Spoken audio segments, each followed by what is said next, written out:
자, 오늘 말씀은 너무나 유명한 말씀입니다. 가이사의 것은 가이사에게, 하나님의 것은 하나님께 바치라. 그런 주제로 말씀을 전하겠습니다. 이 말씀은 너무나 유명해서 믿지 않는 사람들도 잘 알고 있는 유명한 예수님의 가르침이고, 뭐 학문을 하는 사람이나 문학을 하는 사람이나 정치를 하는 사람들까지도 자기 입맛에 맞게 이 말씀을 이렇게 이용해 먹는 그런 말씀이에요. 근데 이 말씀의 의미를 잘 모르고 자기 편의에 맞게 막 이용을 하더라고요. 이 말씀은 굉장히 중요한 말씀입니다. 특별히 오늘 우리 사회처럼 정치적으로 굉장히 이렇게 과열되어 있는 이런 나라에 그리스도인들도 거기에 매몰돼서 살아가는 이런 형편에서 우리 굉장히 중요한 교훈을 주는 그런 말씀이에요. 자, 그런데 여기 이제 가이사의 것은 가이사에게, 하나님의 것은 하나님에게 이렇게 말씀을 하셨는데, 이 말씀의 강조점은 앞에 있지 않고 뒤에 있습니다. 이따 이제 자세히 좀 살펴볼 건데, 그러니까 가이사의 것은 가이사에게 내라 하는데 강조점을 두고 말씀하신 게 아니고, 뒤에 있는 말씀, 하나님의 것을 하나님께 드리라 하는데 강조점을 두고 하신 말씀입니다. 거기에 우리가 중점을 두고 말씀 좀 생각해 보려고 그래요.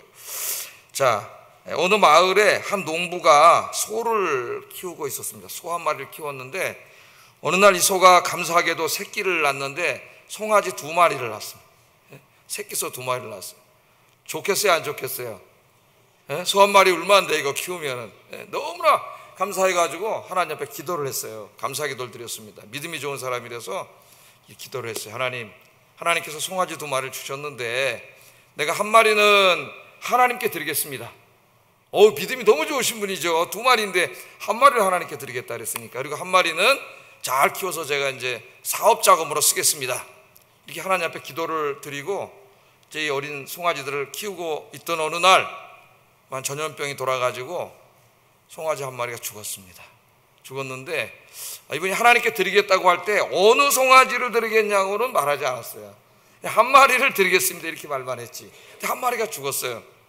그래서 이 농부가 무릎을 꿇고 하나님 앞에 이렇게 기도했다고 합니다. 오 하나님, 당신의 송아지가 죽었습니다.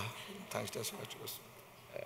우리가 웃었지만은 어쩌면 우리의 모습일지도 모릅니다. 우리는 우리를 위하여 하나님 것을 다 써놓고 항상 하나님께 드릴 것이 없다고 하지는 않습니까? 하나님이 많은 것을 주셨는데 나를 위해서 다 써놓고 드리려니까 없는 거죠. 하나님께 드릴 게 항상 그런 우리의 모습을 보여주고 있는 그런 이야기입니다. 오늘 본문은 바리새인들이 예수님을 곤경에 빠뜨리려는 목적으로 교묘한 질문을 하는 것으로 시작이 돼요. 근데 여기 곤경이 그냥 골탕 먹이는 정도가 아니라 예수님을 죽이려고 하는 어떤 계략을 가지고 하나 아주 교묘한 질문으로 본문이 시작이 됩니다. 자, 왜 이런 질문을 하게 됐고 왜 예수님을 죽이려고 했느냐? 이 마태복음 오늘 읽은 본문 이 앞부분들을 계속 이렇게 읽어보시면 예수님께서 예루살렘에 오셔서 사역을 하시면서 여러 번 이제 유대교 제사장들이나 종교 지도자들을 꾸짖고 책망하시는 이야기들이 계속 나와요. 그러니까 이제 복음서를 읽어보면은, 특별히 공간 복음서를 읽어보면은 예수님이 처음에는 갈릴리 쪽에서 이렇게 사역을 하시다가 점점 이제 예루살렘으로 올라오셔가지고 마지막으로 예루살렘 사역을 하시고 십자가에 달려 돌아가시는 것으로 그렇게 기록을 하고 있습니다. 오늘 이제 마태복음 22장이잖아요.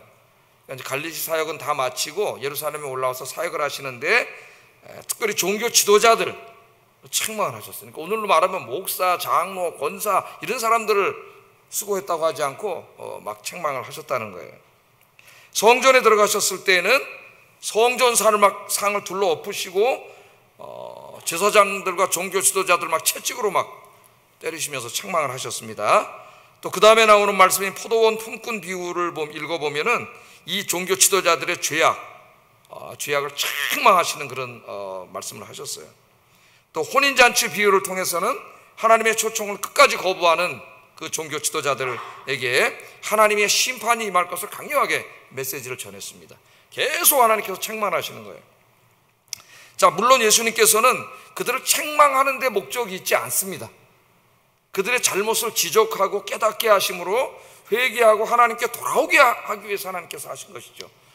그런데 이 사람들이 예수님의 말씀을 듣고도 회개하지 않습니다. 오히려 자기들의 죄를 드러내고 부끄러운 모습을 막 드러내고 책망하니까 화가 나가지고 예수님을 죽이려고 그랬어요. 이게 마귀가 하는 짓이에요. 요즘 아침에도 예레미야서 묵상을 하고 있는데 하나님 예레미야를 통해서 이스라엘 백성들의 죄악을 지적하고 책망을 하셔요. 왜냐하면 계속 죄를 지으면 심판을 받기 때문에 회개하라고 책망을 하시는데 그 말을 듣지 않습니다, 사람. 그리고 예레미야를 죽이려고 해요. 죽이려고. 자기들의 죄악을 드러내니까 예레미야를 죽이려고 해요. 자, 이러한 가운데에서 오늘 이 본문의 사건이 일어났다는 것을 염두에 두고 본문을 읽으면 좋습니다. 자, 제사장들과 장로들이 예수님이 막 책망하시는데도 한마디도 답도 못하고 입을 꼼짝도 못했다는 이런 얘기가 이제 바리새인들에게 들려왔어요. 여러분, 바리새인들, 성경에 보면 바리새인들도 있고 사두개인들도 있고 이런 사람들이 나오는데 이 누구냐 하면은 유대교의 분파예요. 분파. 그러니까 우리 기독교 안에도 개신교가 있고 또 뭐가 있어요? 천주교, 로만 카톨릭이 있고 동방정교회가 있죠. 세 가지 분파가 있는데 마찬가지로 유대교회도 예수님 당시에 유대교가 하나가 아니에요. 뭐 굉장히 많지만 크게 나누면 세 분파예요. 하나는 바리새파, 또 하나는 사두개파, 또 하나는 에세네파라고 해서 이 사람들은 이제 사막에 가서 운동 생활한 사람인데 성경에는 등장하지 않습니다. 주로 바리새파와 사두개파 사람들이 등장을 하고, 바리새파 사람들은 지금으로 말하면 신학자예요. 하나님 율법의 말씀을 연구하고 가르치는 아주 능통한 학자들. 그래서 백성들로부터 마음의 지지를 받고 있는 사람들. 사두개파 사람들은 주로 이제 로마와 결탁을 해가지고 주로 이제 그 성전을 중심으로 하는 제사장, 대제사장부터 제사장들이 대부분 다 사두개파 사람들이에요. 그런 사람들입니다. 이렇게 알고 있으면 되겠어요. 자, 이 바리새인들이 성경 박사인데 이 바보같이 사두개파 제사장들과 장로들이 찍소리 못하고 당했다는 소리를 듣고, 야, 우리가 혼내줘야 되겠다. 그렇게 생각을 한 것 같아요. 우리가 혼내줘야 되겠다. 어떻게 우리를 책망하는 이 예수라고 하는 이 사람을 우리가 올무에 얽어매서 죽일 수 있을까 생각하다가 묘안이 하나 생각났어요. 묘안이. 묘안이 하나 생각났습니다. 오늘 본문에 보면은 그 묘안이 뭐냐면은 이 당시에 정치적으로 굉장히 민감한 주제입니다. 그러니까 로마인들에게도 굉장히 중요한 것이고 또 유대인들에게도 굉장히 중요한, 정치적으로 굉장히 중요하고 아주 민감한 문제예요. 그 문제를 질문을 해서 예수를 올감해서 우리가 죽이자, 그렇게 결심을 했습니다. 그 문제가 뭔가는 이제 우리가 공부를 할 건데 세금에 관한 문제입니다. 세금에 관한 문제. 자, 이 세금에 관한 문제로 이제 꼼짝 못하게 하려고 그랬어요. 세금 정책은 항상 어렵죠. 지금도 어렵고 세금은 주문해서 돈이 나가는 거죠. 당장 내년부터 세금을 올린다 그러면은 내 수입은 정해져 있는데 주머니 돈이 더 나가는 거죠. 그죠? 뭐 보유세를 올리고 막 이러면은 가만히 있는데 돈을 더 내야 되잖아요. 근데 이제 이때는 로마 식민 통치를 받고 있는 때이기 때문에 주머니에서 돈 나가는 문제만이 아니라 그 돈이 어디로 들어가요? 우리 정부로 들어가는 게 아니라 저 로마 정부로 들어가거나 로마 황제에게로 들어가잖아요. 그러니까 그런 문제도 있는 거예요. 그래서 이제 굉장히 그 예민한 문제입니다. 이 문제가. 자, 이 바리새인들이 이 질문을 해가지고 예수님 올가매려고 했어요. 그래서 이제 바리새인들이 제자들, 그러니까 제자발이 젊은 학자들을 보내가지고 예수님에게 이제 질문을 하게 했습니다. 이 세금 문제에 대한. 그게 오늘 질문이에요. 근데 이제 이 사람들이 와서 예수님에게 질문을 하기 전에 오늘 말씀해 보면은 굉장히 칭찬을 먼저 해요. 예수님은 굉장히 높이는 칭찬을 합니다. 혼내주려고 왔는데 사실은 교묘한 칭찬이에요. 16절 한번 읽어보겠습니다. 시작.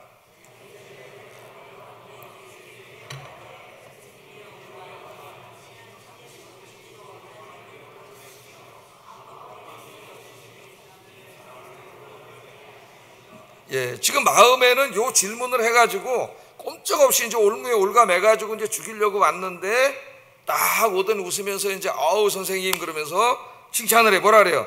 당신은 참되시고 진리로 하나님의 도를 가르치시는 데 있어서 거리낌이 없는 분입니다. 이렇게 칭찬. 그러니까 선생님에게는 최고의 칭찬이죠.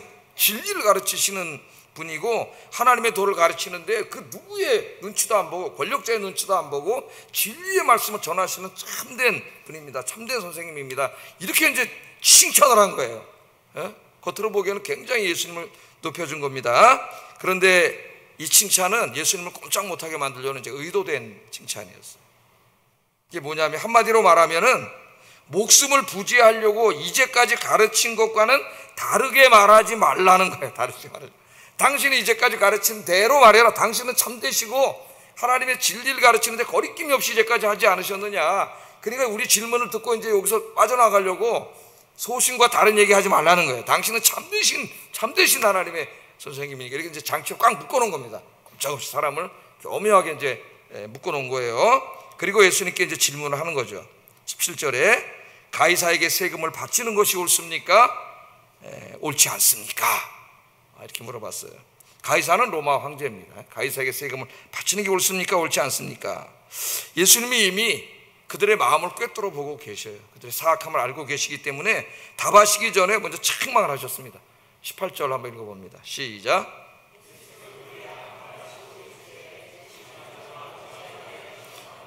외식하는 자들아 어찌하여 나를 시험하느냐. 여기 바리새인들을 보고 외식하는 자들이라 그랬어요. 외식하는 자들이 뭐예요? 위선자들이라는 거죠. 위선자들. 이 위선자들아, 지금 굉장히 애국자인 척하고 로마에 대해서 굉장히 저항하는 세력인 척하고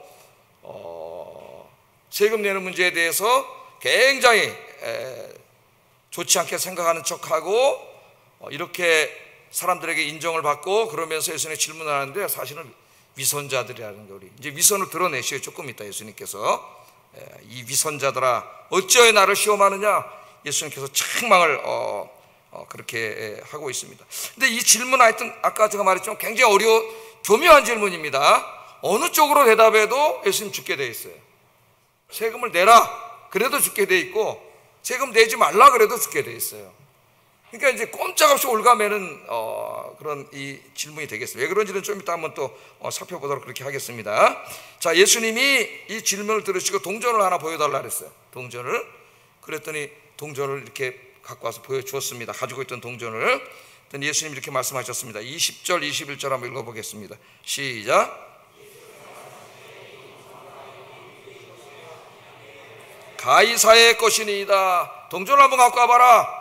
그랬더니 동전에 뭐가 있었어요? 그 당시 황제가 이제 티베리우스라고 하는 황제인데 그 사람의 화상이 그려져 있었습니다. 그리고 거기에는 뭐라고 써 있냐면 은하에다가 이 티베리우스는 신의 아들이라고 썼어요. 신의 아들. 하나님의 아들. 누구예요? 예수님이 하나님의 아들인데 지가 하나님의 아들이라고 거기다 딱 써놨고 그 뒷면을 보면은 또 뭐라고 되어 있냐. 리비아는 평화의 여신이 화육한 것이다. 리비아는 이제 자기 엄마입니다. 효자는 효자예요. 동전 뒤에다가 어머니 이름 리비아를 써놓고 신이 화육한 것. 하나님이 육신을 입고 온 게 자기 엄마라면 자기도 신이잖아요. 하나님이 육신을 입고 오신 분이 누구예요? 예수님이신데 자기들이 바로 그 신의 아들이고 신이 화육된 것이라고 동전에다가 딱 이렇게 써놓은 거죠. 그래서 이것이 이제 이 동전으로 당시 세금을 주고 받았습니다. 세금을 받았어요. 그래서 이제 좀 이해하려면은 당시에 이제 세금에 대해서 조금 세금 제도를 이해할 필요가 있습니다. 이 로마의 세금 제도. 당시 로마의 세금이 굉장히 많았어요. 세금이 많을수록 이제 백성들의 삶은 힘들어지는 거죠. 세금이 많았는데 크게 이제 두 부류로 묶어줄 수가 있는데 하나는 세관이 걷어가지고 로마 정부로 들어가는 세금이 있습니다. 요거 이제 하던 사람이 누구예요? 예수님의 제자 중에 한 사람이 마태, 그 다음에 삭개오 이런 사람들이죠. 마태는 좀 지금으로 말하면 국세청의 하급 관리이고 이 삭개오는 지방국세청장, 총국세청장은 아니고 지방의 국세청장 정도 된 높은 사람이었죠. 이 사람들이 이제 거두어서 정부로 가는 거고 또 한 부류의 세금은 그 세금을 직접 거두어서 황제에게 가는 세금입니다. 황제에게 가는 세금.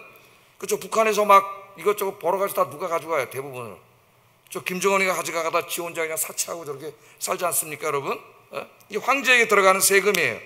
그런데 그 황제에게 들어가는 세금은 이제 은화를 썼는데 그 세금, 그 동전, 황제에게 들어가는 세금을 쓰는 동전에 자기 얼굴 화상을 그려놓고 신의 아들 티베리우스 이렇게 써놓고 뒤에는 자기 엄마는 신이 화육한 것이라고 하는 그 글귀를 새긴 동전을 내게 했단 말이에요. 그러니까 유대인들이 세금을 내야 되는데 세금을 내려면 어떻게 돼? 그 동전을 구해서 내야 되잖아요. 그 동전을. 그러니까 유대인들에게는 굉장히 이게 꺼리끼는 일이에요. 꺼리끼는 일입니다. 자, 예수님께서 만약에 세금을 내라 그렇게 대답을 하셨다면은 그것은 첫째, 그 지금 동전 안에 누가 그려져 있어요? 황제를 우상숭배하고 있잖아요. 황제 어머니와 우상숭배를 인정하는 우상숭배자로 몰리게 됩니다. 유대인들에게. 유대인들이 그런 마음을 가지고 있었거든요. 둘째는 로마, 적국인 로마의 세금 정책을 지지하는 매국노로 몰리게 돼요. 매국노로. 존경받고 있었는데 예수님이 지금까지. 예?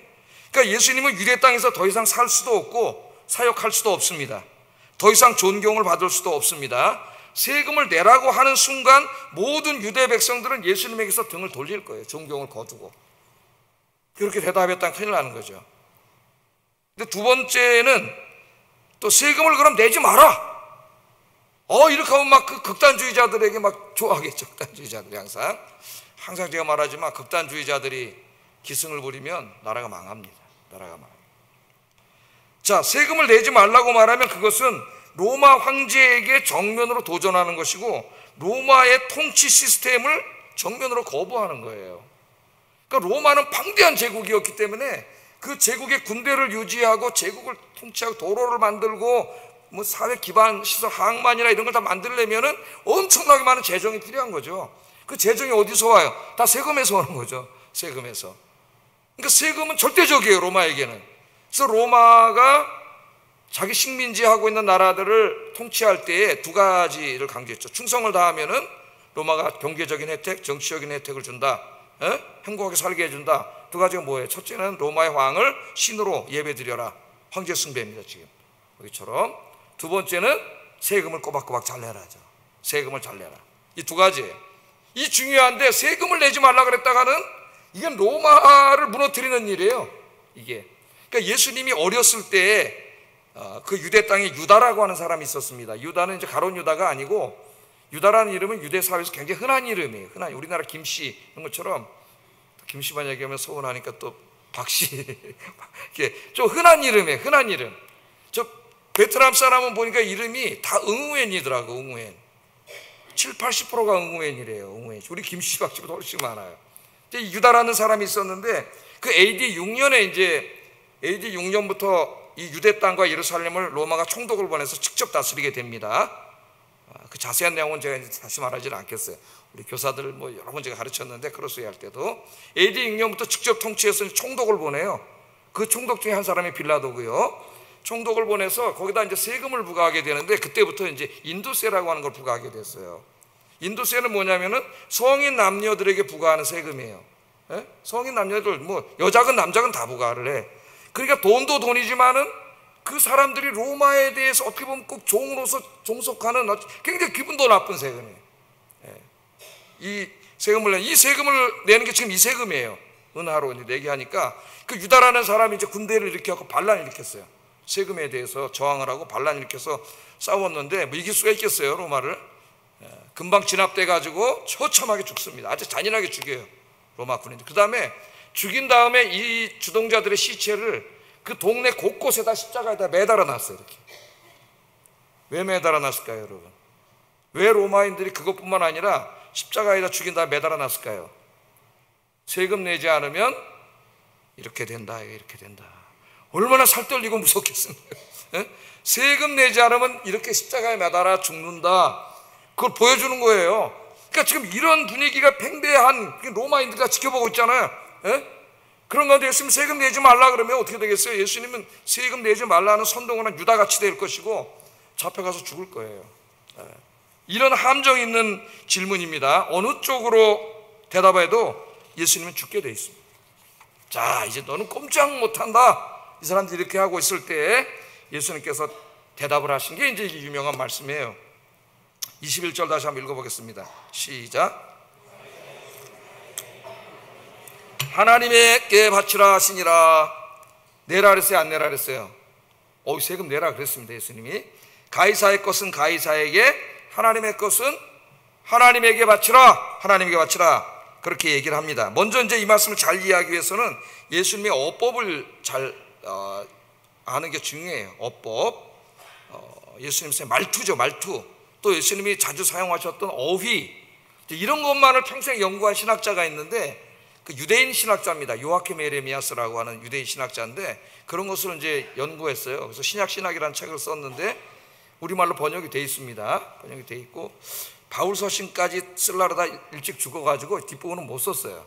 네, 이제 이 신약신학 전반부를 썼는데, 이 책에 보면 이제 그 예수님의 어투, 말투, 어휘, 뭐 이런 문체 이런 것들을 이제 주로 연구를 했어요. 왜 연구를 했냐면은 그 당시 전까지만 해도 독일의 이 자유주의 신학자들에 의해서 하나님의 말씀이 완전히 난도질을 당해가지고, 그 이제 뭐 이름은 몰라도 되지만 여러분이 불트만이라고 하는 사람 중심으로 해가지고 이 성경의 말씀, 예수님의 말씀은 거의 없고, 다 초대교회 그 기독교를 만들어 놓은 사람들이 다 꾸며낸 얘기라는 거예요. 성경은 예수님이 하신 말씀 별로 없대요. 20%도 안 되는데 20%도. 특별히 막 기적적인 이야기 막 이런 얘기들 다 빼버리고, 이렇게 돼가지고 성경을 무너뜨려 버렸어요, 권위를. 또 이제 이 유대인 신학자인 이 사람이 이 예수님의 이 언어의 특징을 다 연구해가지고 그 불트만 이런 독일 신학자들, 자유주의 신학자들이 얘기한 게 다 거짓말임을 밝혀냅니다. 예수님이 독특하게 사용한 언어들을 다 밝혀내요.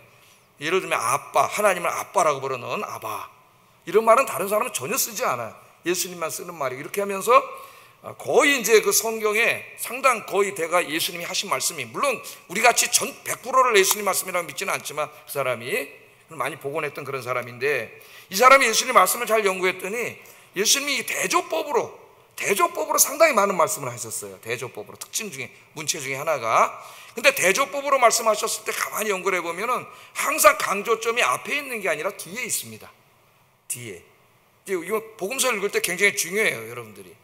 자, 그럼 한번 보겠어요.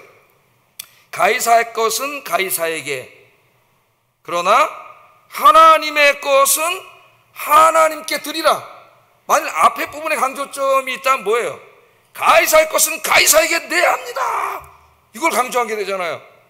그럼 매국노로 몰리고 우상숭배자가 되는 거예요. 근데 예수님은 거기에 강조점이 있지 않아요.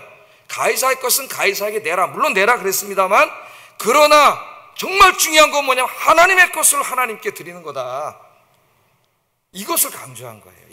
이걸 알아야 오늘 이 말씀을 오해하지 않고 잘 이해할 수가 있습니다. 자, 예를 들어서 한 말씀 더 볼까요? 마태복음 23장 12절 한번 읽어보겠습니다. 시작.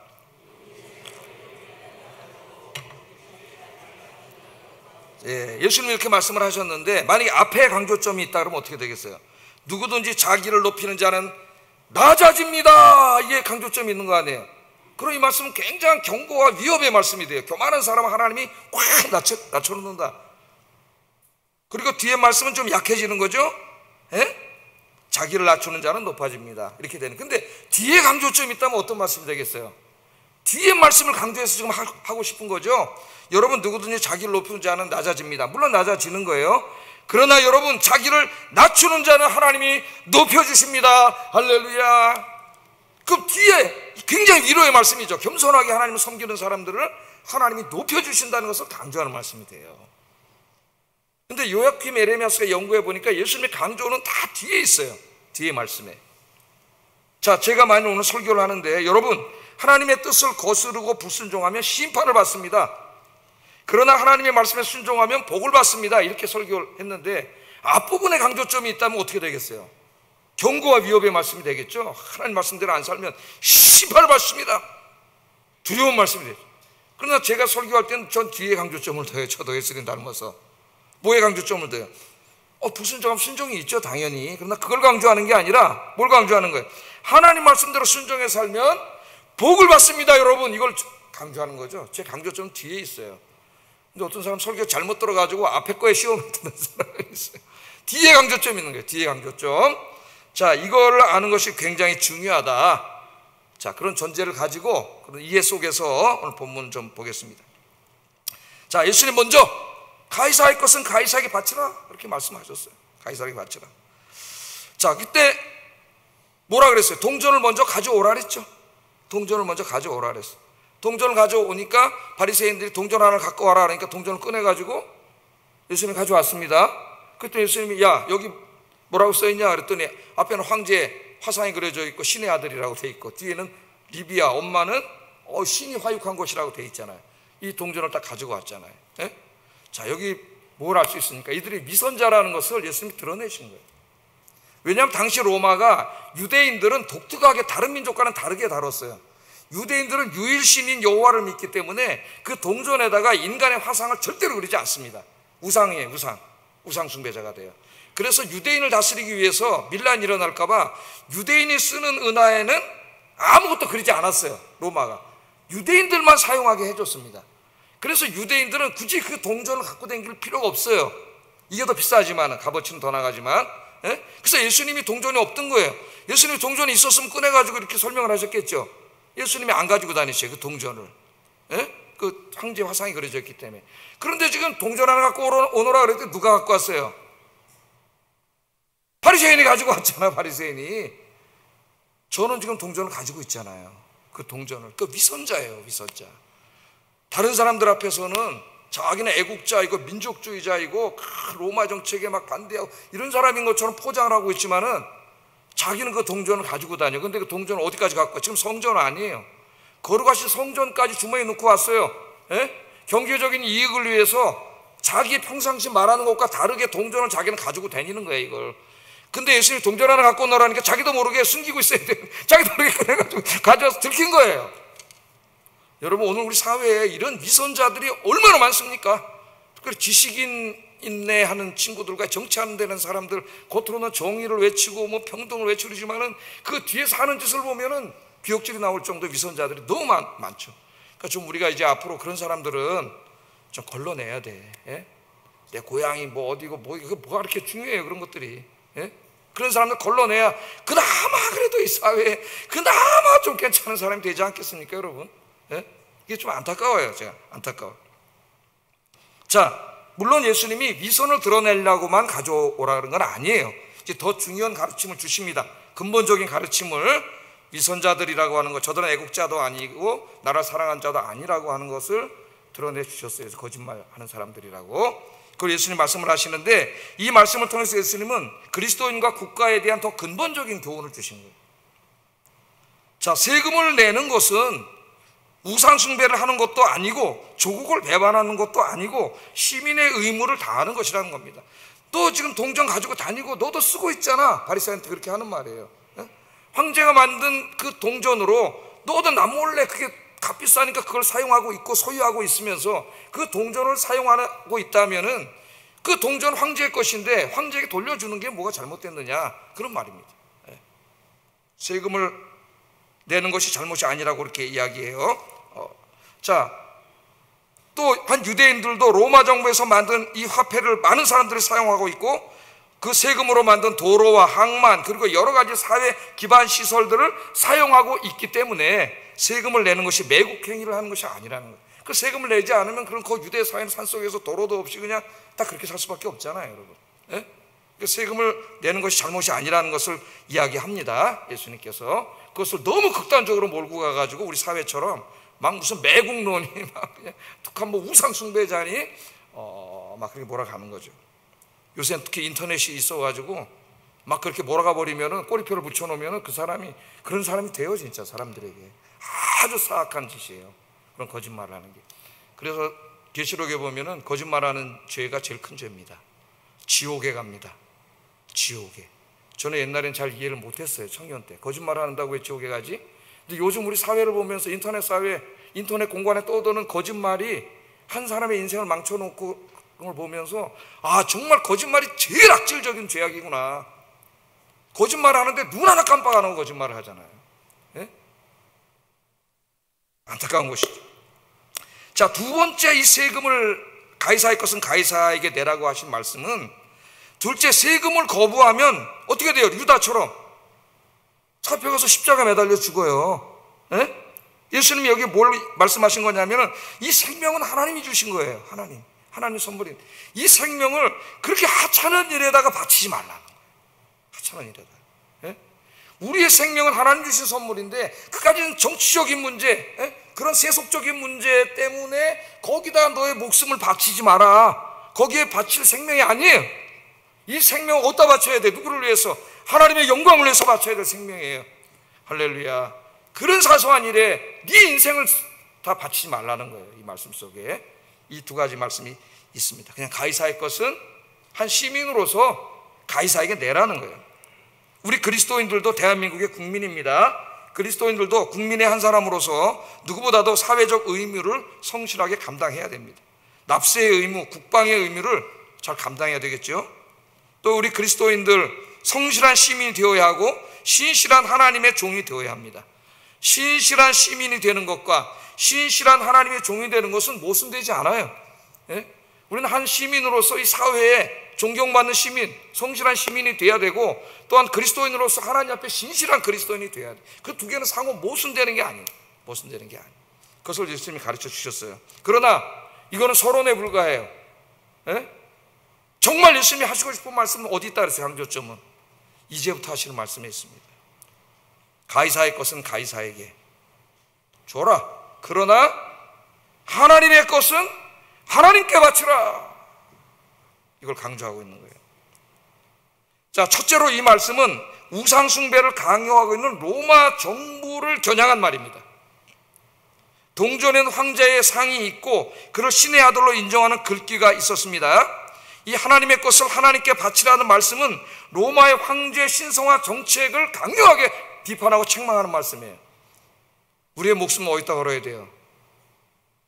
여기에 걸어야 돼요. 여기까지는 정치적인 문제, 사소한 문제가 아니라 하나님의 진리의 말씀을 사소하는데 목숨을 걸어야 되는 거예요. 예수님이 여기에 지금 목숨을 걸고 있습니다.